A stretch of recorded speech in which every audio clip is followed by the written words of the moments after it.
Hola muchachos, hoy en Pequeños Exploradores estamos con John Banshui. Y Katy Kondo. Les vamos a hablar sobre el poblamiento de América Y los inicios del Ecuador. con algunos aspectos muy importantes dentro de la historia.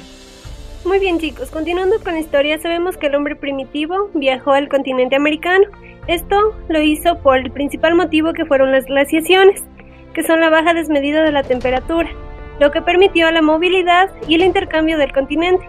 Las condiciones de vida de ellos eran muy extremas. Pero Katy, ¿cómo llegaron los primeros pobladores al continente americano? John, tu pregunta es muy sencilla. La teoría más acertada es que fue debido al estrecho de Bering, que fue la unión entre Asia y América. Fue la puerta de entrada al continente, por donde llegaron los primeros cazadores y recolectores, los cuales eran nómadas. Katy, ¿esto quiere decir que los primeros pobladores tenían características amerindias? Claro que sí, debido a que América estuvo integrada al norte por Asia. ¿Y sabías que también los primeros pobladores empezaron a volverse sedentarios, ya que descubrieron la agricultura y así la utilización del algodón para su vestimenta que les desfavorecía las condiciones climáticas, así volviéndose sedentarios? John, hoy en día tenemos una religión. Estos hombres aborígenes, ¿qué religión tenían? Katy, ellos no tenían una religión. Ellos tenían deidades como el sol y la luna y fenómenos naturales como la lluvia y los truenos, que para ellos en sí, en esas épocas, eran sus dioses. John, tengo una duda. Entonces, ¿fue así que se formaron las primeras culturas o cómo fue que iniciaron? Correcto, Katy. Es así que se empezaron a formar los primeros grupos de personas, en los cuales ya se desempeñaba como una comunidad. En ellos cada persona cumplía un rol muy importante. Es así que en Ecuador se formó la primera cultura reconocida, la Valdivia, la cual se destaca por las Venus de Valdivia, que eran figuras a base de cerámica, las cuales simbolizaban a las mujeres como fertilidad, y estas tenían un rol muy importante dentro de la cultura, cual estaba asentada en la parte de la costa. Es así que para ellos su dios era una concha espóndilos, que era una concha sagrada. Asimismo tenían el Caracoles trombus, que se une a la concha, que por su sabor era una ofrenda para los dioses. Pero John, yo sabía que la cultura de Las Vegas era la más antigua y estaba ubicada en la península de Santa Elena. Correcto, Katy, pero la primera cultura en ser reconocida fue la cultura Valdivia, así que no quiere decir que por ser la más antigua fue la primera en ser reconocida. John, eso es muy interesante. Además, yo sabía que en la cultura de Las Vegas existieron los amantes de zumba y poco a poco se desarrollaron culturas agroalfareras como la Valdivia y la Machalilla, además de sociedades agrícolas superiores como la Chorrera, la cual se destacaba por la cerámica, que lo practicaban en una forma zoomorfa.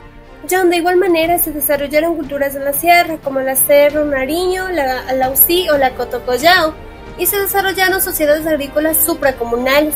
Aquí destaca la Tolita, ya que ellas se desarrollaron como navegantes y empezaron a moldear los metales. Oh, Katy, entonces con la aparición de las culturas se dio el desarrollo de señoríos étnicos, ¿verdad? Claro que sí. Allá los cuales eran comunistas con presencia de autoridades, y de esto se dio paso a formarse la cultura inca, ¿verdad? Sí, eso es cierto, vamos a ver esto más adelante. Además, John, ¿sabes que el imperio inca se originó gracias al legendario Manco Cápac y su esposa Macumaor? Ellos ocuparon el territorio denominado Tahuantinsuyo, con los actuales países que ahora son el Ecuador, Chile, Argentina, Perú y Bolivia, con su capital denominada el Cusco.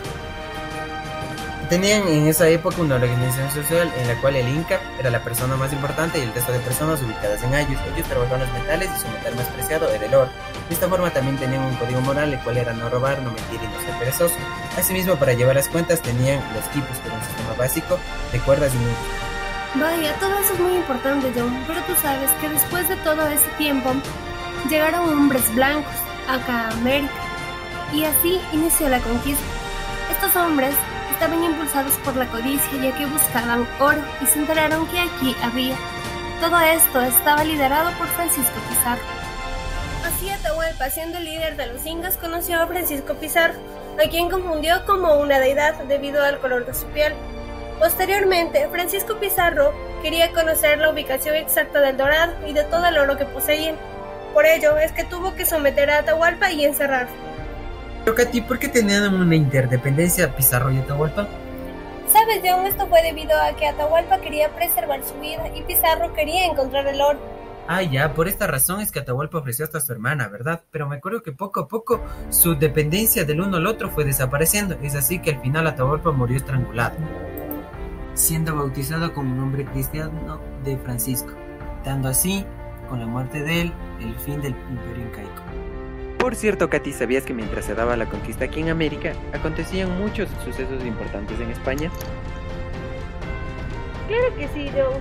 Yo sabía que en España se impartía el control del ejército político y social. También poseían un pensamiento mucho más complejo y un sistema de escritura mucho más desarrollado. Poseían también la corona española, además de una gran pobreza en ese entonces. Pero John, tengo una duda, ¿por qué es que se llama América? Verás, Katy, Cristóbal Colón inicialmente pensó que llegó a las Indias, pero no, esto fue denegado por Américo Vespucio, quien fue un navegante que trazó uno de sus primeros mapas, el cual designó que era otro continente. Es así que lo llamamos América, por su nombre. Mientras tanto, en América, en 1492 se dio la llegada de Cristóbal Colón, el cual impuso la conquista durante 3 siglos. Asimismo, tiempo después, en 1524, se organizó una empresa privada de conquista y colonización encabezado por Francisco Pizarro y Diego de Ayacucho, los cuales tuvieron que enfrentarse entre el proceso de resistencia de la conquista liderado por Rumiñahui. Continuando con la conquista, cuando llegaron los españoles impusieron varias cosas a nuestros indígenas. Claro que sí, John. Es por ello que los españoles obtuvieron un sentimiento de una raza superior. Esto fue debido a la conquista. Además, las enfermedades que habían traído consigo ocasionaron mucho miedo y terror a los indígenas. Aparte, las mujeres eran muy discriminadas por el mismo hecho de ser indígenas. John, ¿sabías también que el modo de administración impuesto por los españoles hacia los incas era el feudalismo europeo, verdad? Sí, Katy, estás en lo correcto. Es por eso que también impartieron lo que son las mitas y los obrajes. Además, los pueblos indígenas que sufrieron cambios profundos lograron mantener la continuidad. Sí, Katy, continuando con la historia, debemos recordar también que el Reino de Quito se constituyó en el año de 1563. Desde ahí, poco a poco, se fueron fundando algunas ciudades muy importantes, como Quito, Puerto Viejo, Guayaquil, Papoyón, Cali, Pastaza, Lojas, Zaruma, Zamora, Cuenca, Báez, Tena, Riobamba, entre otras. También tenemos que recordar que en la pirámide social que existía en ese tiempo, los españoles estaban en la parte más alta, después le siguen los criollos y mestizos, después los indios y por último los negros y mulatos. También debemos recordar que existe una gran diferencia entre los españoles y criollos, los cuales españoles eran personas nacidas en Europa y los criollos españoles nacidos aquí en América.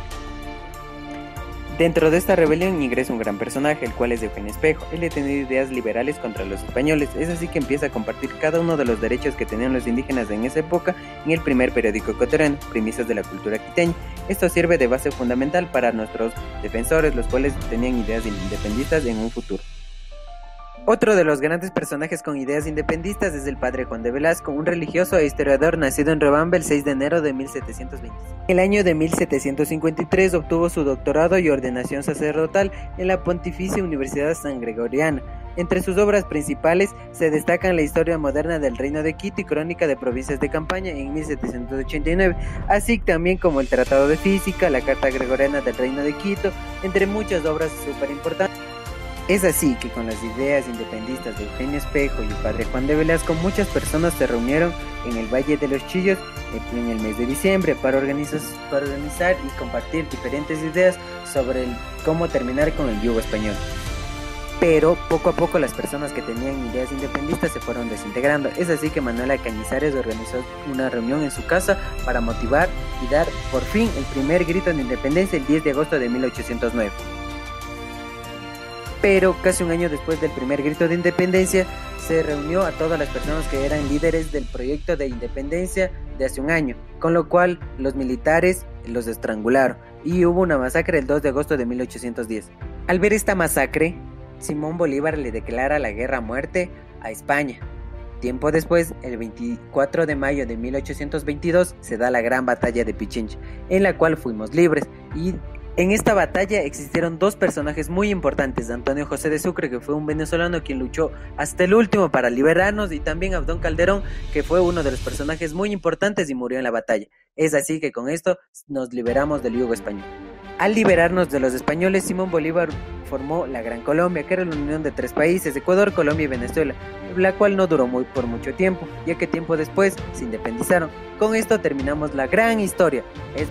Hasta aquí la historia, amiguitos. Esperamos les haya gustado mucho nuestro video y les esperamos en una nueva aventura aquí en Los Pequeños